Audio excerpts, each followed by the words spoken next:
you've got 5 minutes for your submission, so the time is yours. If you want questions at the end, then make sure to leave a little bit. Yep, okay. Hello, my name is Jennifer. I'm born in New Zealand and I work as a registered nurse in mental health. The good intentions of this bill I do not dispute. This is in regards to gay, lesbian and bisexual people. I do not believe any person or group of people have the right to determine someone's individual sexual preferences. And the lesbian and gay people in New Zealand can get married. So when this bill was announced, I was wondering what all the fuss was about. This bill has included into it gender identity. This is a fairly new concept that has been written into New Zealand legislation and guidelines that underneath it all is linked to some not so good intentions. This part of the bill I dispute due to the fact that no one can change sex, and those who are struggling with accepting the body that they have, opting to say they are the opposite, have a mental disorder called gender dysphoria. Last year I was introduced to gender pronouns. As a registered nurse, I like to keep up with what is going on. That led me down the rabbit hole to puberty blockers, cross-sex hormones, and the promotion of one being born in the wrong body. I understand that a biologically born male cannot become a female. I noticed how if I was to use the affirmation model, then a male can request that I call him she. This is something that does not sit well with me, as I understand the negative consequences this can have not only on sex-based human rights, but on the individual themselves and others around them. Further down the track, why would I, as a registered nurse, support someone to take non-reversible puberty blockers, cross-sex hormones, or get genital surgery and double mastectomies? Why would I support children being sterilised? Why would I support a young female starting breast binding? Here is an example for you. A young 15-year-old girl turns up at ED with fever, shortness of breath and rash on her neck. She is lethargic and weak. She gives some history to the doctor and is wearing a hoodie, sweatpants and has short hair. The doctor does some physical observation to which they discover that this young girl has been breast binding. Not only this, she has been doing it too tight. It has cut into her flesh, it is now infected, and she has bruising all over her ribs. On further questioning, the young girl says she's with a group of girls online that have started doing this because they don't like their breasts and wanted to appear more like a boy. I do not celebrate this. I do not see this as a young girl finding her true self. This is rapid onset gender dysphoria, which has been discussed by Lisa Lippman. In the area that I work, there has been a small increase in gender dysphoric youth, and I can 100% tell you that all of the research is correct. These youth are vulnerable. They have had loss, grief, sexual abuse, changes in relationships, are possibly autistic, and have negative thoughts about themselves, and they are being exposed to the trans narrative online. This is disassociation, this is self-harm, this is confusion.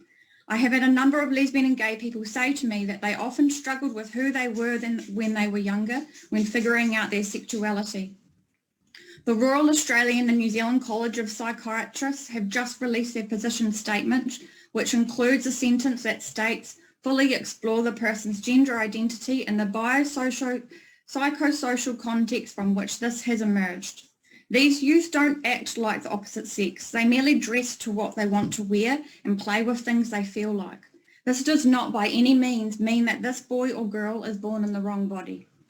From numerous studies and what I have witnessed with my very eyes is that these children grow out of their gender dysphoria and may be lesbian, gay or bisexual, and we wouldn't want to be transing the gay away. These children need support to learn, grow and develop into themselves. Interfering with this and taking on the trans child narrative is not only detrimental to this child's development, but it places a label that can lead to drugs and surgery. We have been able to be warned of the consequences of the affirmation model by the story of Kira Bell in the UK, which I hope the Select Committee are well informed of her story. If not, I suggest you do so. The current guidelines that have been produced by the Ministry of Health are biased and dangerous. Until this government realises that a deliberate attempt has been made to glorify medical transition for youth, then young children's bodies will remain at risk of being medically irreversibly altered. And this is merely because no one took the time to ask some hard but simple questions.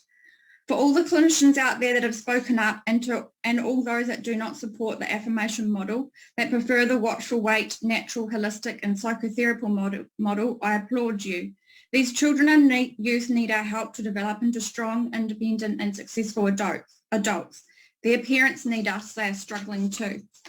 So my recommendation is to remove gender identity from this bill. Its original intention was to help lesbian and gay and bisexual people.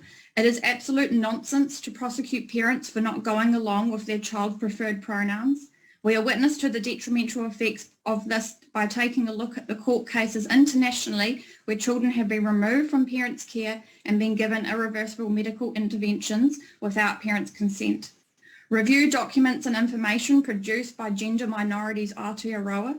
They are active participants in undermining and destroying female sex-based rights in New Zealand.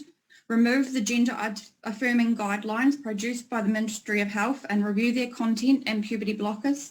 Remove the sexual education guidelines that were released in September 2020 and review their content.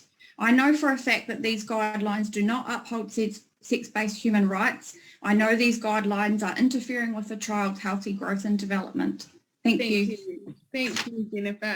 We've run out of time for questions, but we do appreciate you elucidating your points. Thank you very much and have a good afternoon. Cheers. Thanks. A lot of good information in your submission too, so thank you. Thank you. That's good. Cheers. We've got Brendan.